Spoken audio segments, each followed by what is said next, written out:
हमारी संस्कृति, हमारे संस्कार सदा रहें हमारे साथ। सब्सक्राइब करें तिलक। नगर में घुसते ही उसकी जीवन लीला समाप्त कर दी जाए। क्षमा करें महाराज, ऐसा करना बुद्धिमानी नहीं होगी। क्यों?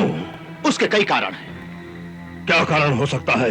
पहला तो ये कि सारे नगर में ये सूचना फैल चुकी है कि अक्रूर के साथ कृष्ण मथुरा आ रहे हैं उत्सव देखने के लिए। यहां जो ग्वाले दूध बेचने के लिए आते हैं, उन्होंने ये समाचार चारों तरफ फैलाया है और न जाने कैसे लोगों को इस बात की भी सूचना मिल गई है कि कृष्ण नंद का पुत्र नहीं है बल्कि देवकी का 8वां पुत्र है। बस इस समाचार के मिलते ही जनता में जैसे फिर से एक नया जोश पैदा हो गया है। जोश? कैसा जोश? वही पुरानी बात कि यदि यह देवकी का 8वां पुत्र है तो यही तारनहार है जिसकी उन्हें वर्षों से प्रतीक्षा थी। हाँ, फिर वही तारनहार, तारनहार, तारनहार। मथुरा नरेश की ओर से राजकुमार कृष्ण का स्वागत है। महाराज की आज्ञा से एक विशेष अतिथि गृह में राजकुमार के निवास का प्रबंध किया गया है। स्वयं महाराज कल प्रातः रंगशाला में आपसे भेंट करेंगे।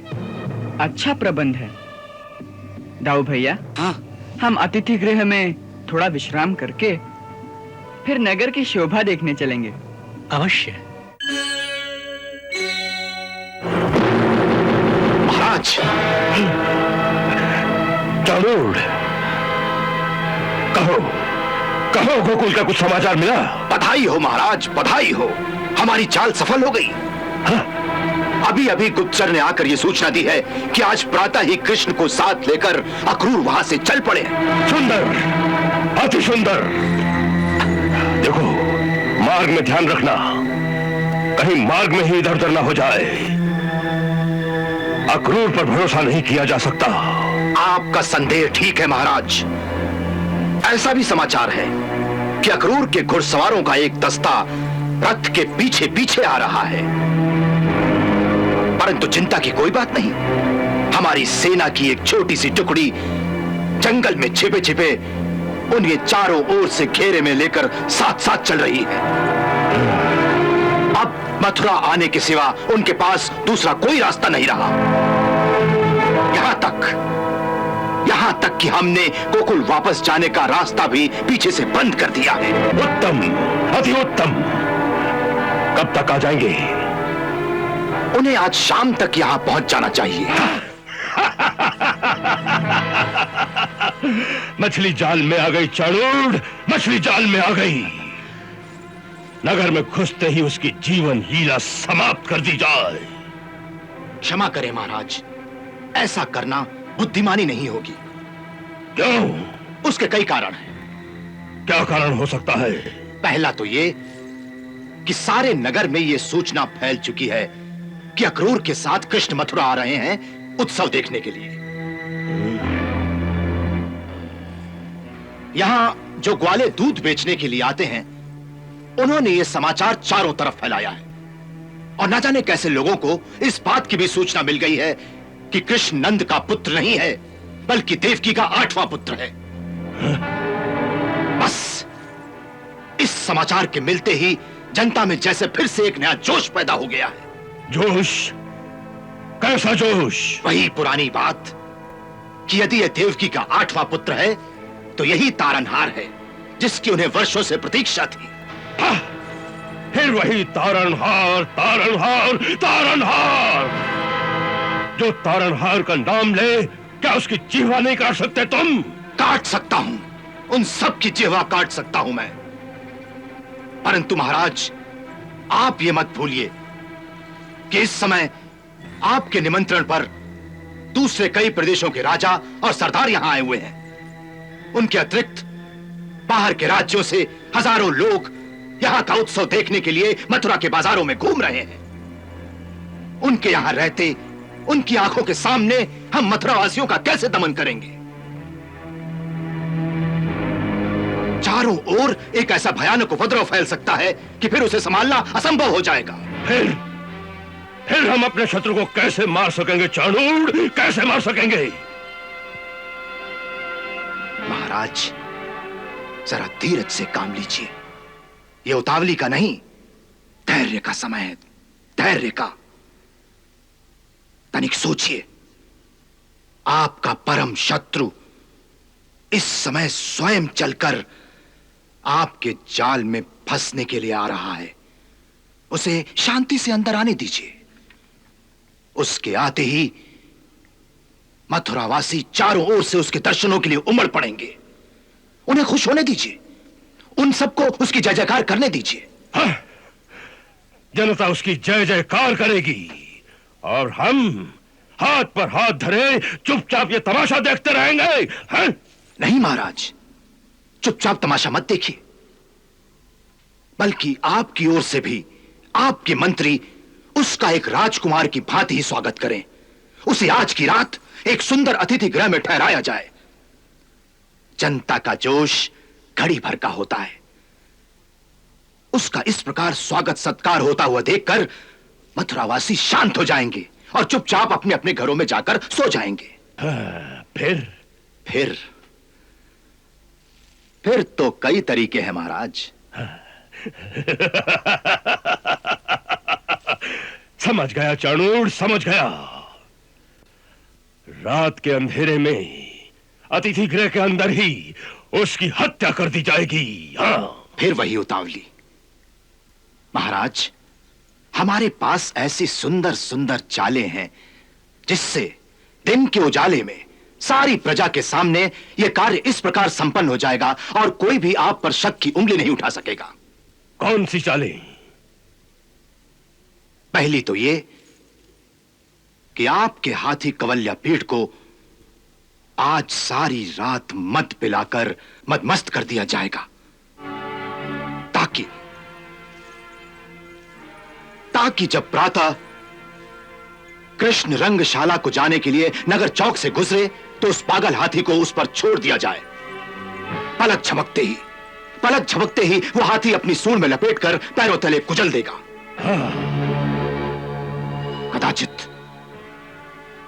कदाचित वो वहां से भाग भी जाए तो रंगशाला आते ही आपके वो पहलवान जिनमें 100 हाथियों का बल है उसे वीरता प्रदर्शन के लिए अखाड़े में ललकारेंगे। और यदि वो लड़ने से इनकार करता है तो लोगों की नजरों में गिर जाएगा कि एक ऐसा तारनहार है जो एक पहलवान से ही नहीं लड़ सकता। और यदि वो लड़ना स्वीकार करता है तो उसकी मृत्यु निश्चित है।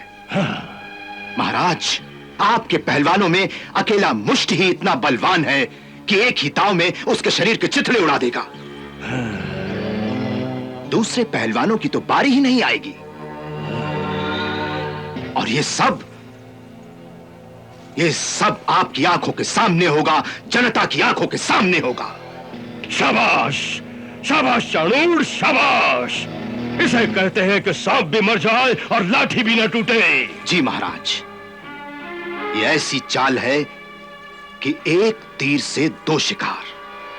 पहली बात तो ये कि जिस शत्रु से आप आज तक भयभीत थे वो समाप्त हो जाएगा।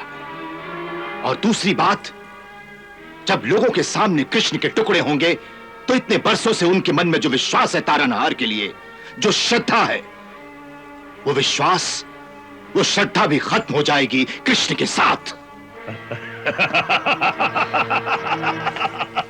उत्तम, अति उत्तम।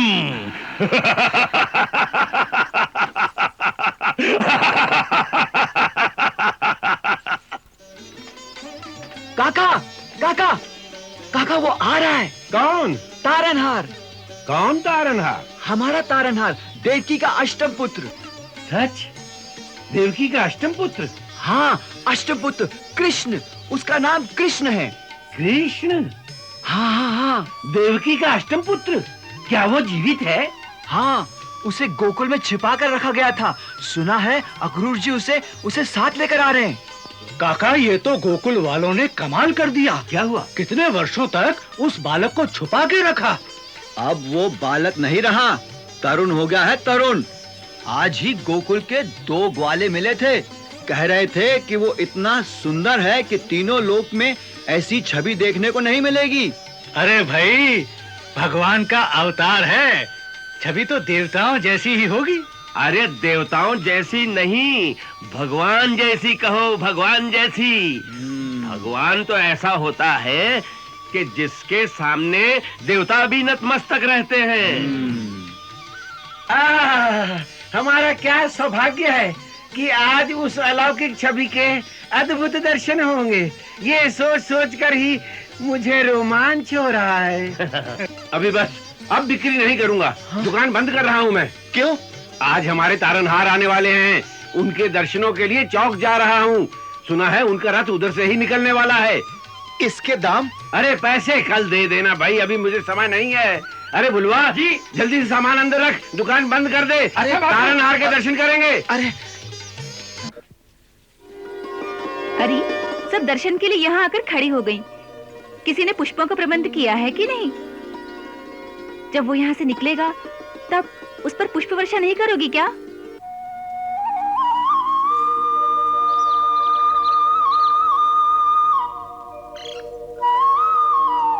सुखमनी जल्दी जल्दी कर, रथ आने वाला होगा। ठहर, टोकरी तो भर लूं।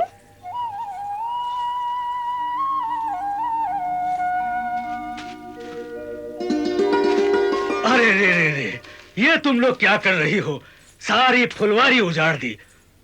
अरे जानती नहीं, ये महाराज कंस की फुलवारी है, यहाँ फूल तोड़ना मना है। होगी महाराज की फुलवारी, परंतु आज हमें फूल तोड़ने से कोई नहीं रोक सकता। क्यों नहीं रोक सकता? मैं अभी सैनिकों को बुलवाता हूँ।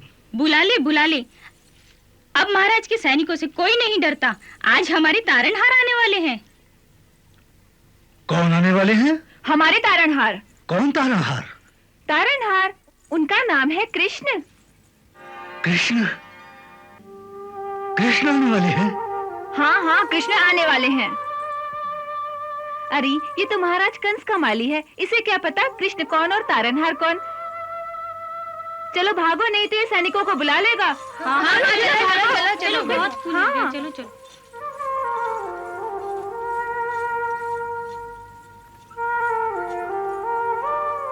आ गए प्रभु, मेरा प्रणाम स्वीकार हो।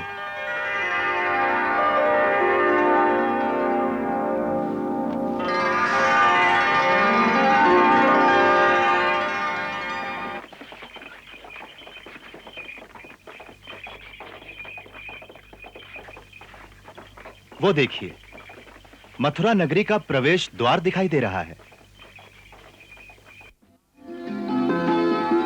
आहा, कैसी पवित्र नगरी है, कैसा दिव्य स्थान है। जी अक्रूर जी, इस नगरी को मधुरा नाम के एक राक्षस ने बसाया था।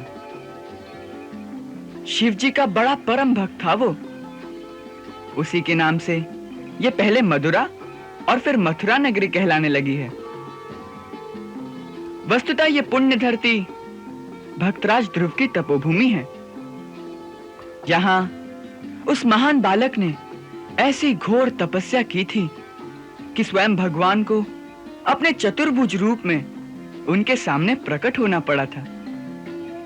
इसीलिए इस धरती के कण कण में एक दैवी आभास है।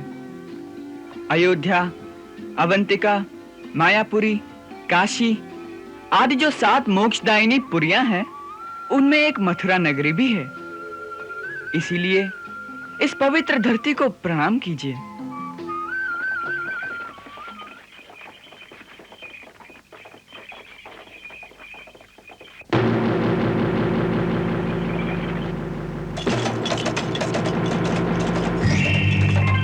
सारथी, रथ रोको।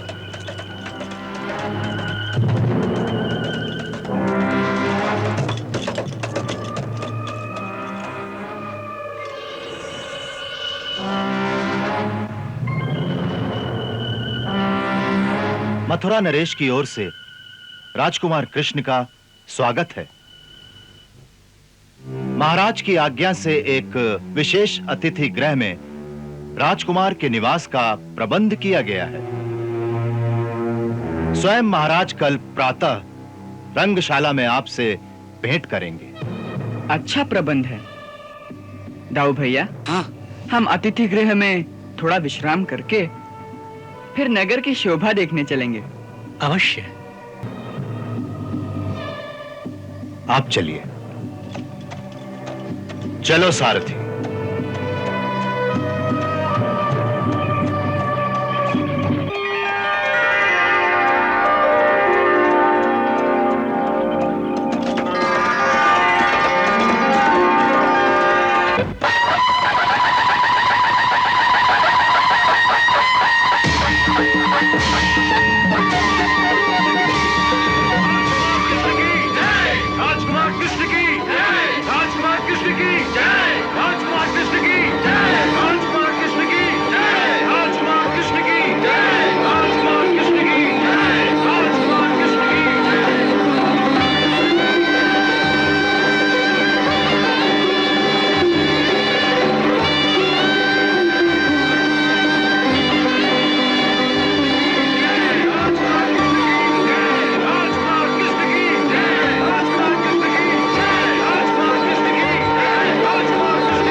मेरा पुत्र आ गया।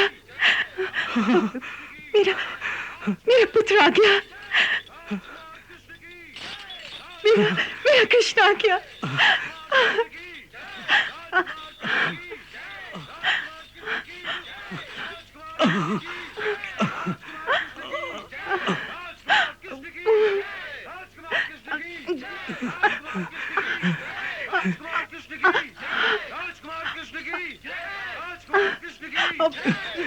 ये क्या पागलपन कर रही हो? पागलपन नहीं, मैं उसे एक बार भर आंख देखने का प्रयास कर रही हूँ। जन्म से आज तक उसका मुख भी नहीं देखा। अब वो कंस भैया के पास जा रहा है। जाने वो क्या करेंगे।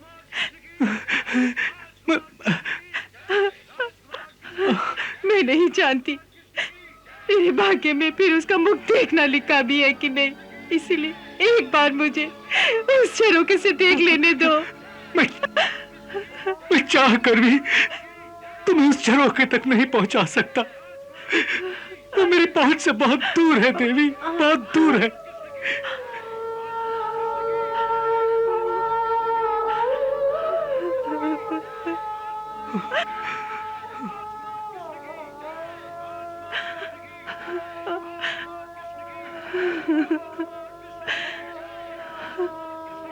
हे भगवान,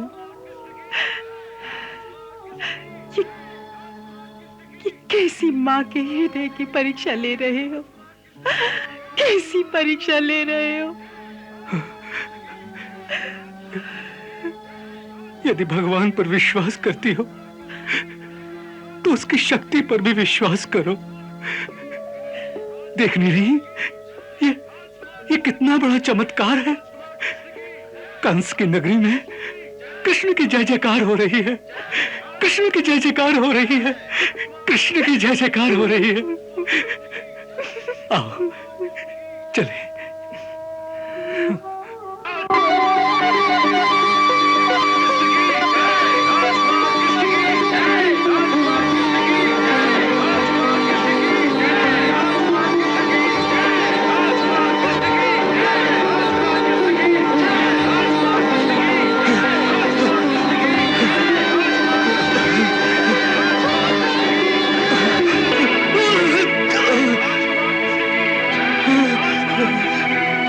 सारथी रथ रोको।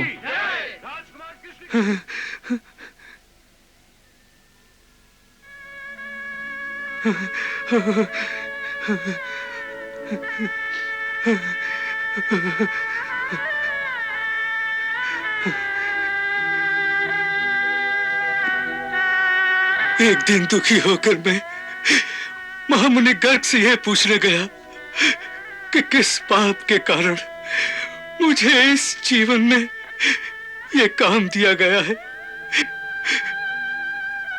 कि अपनी जीविका कमाने के लिए मुझे प्रतिदिन फूलों की माला बनाकर उस पापी कंस के गले में डालनी पड़ रही है।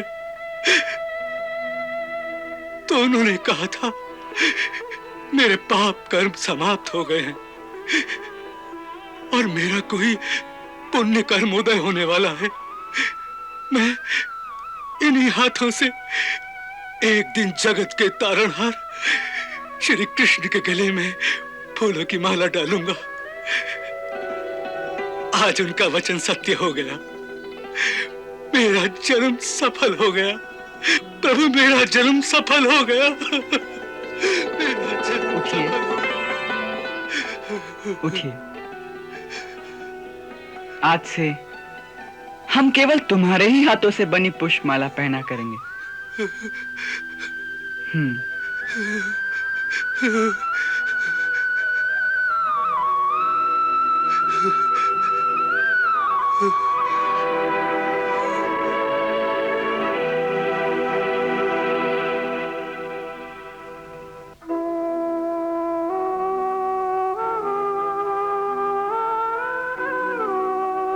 चलो सारथी।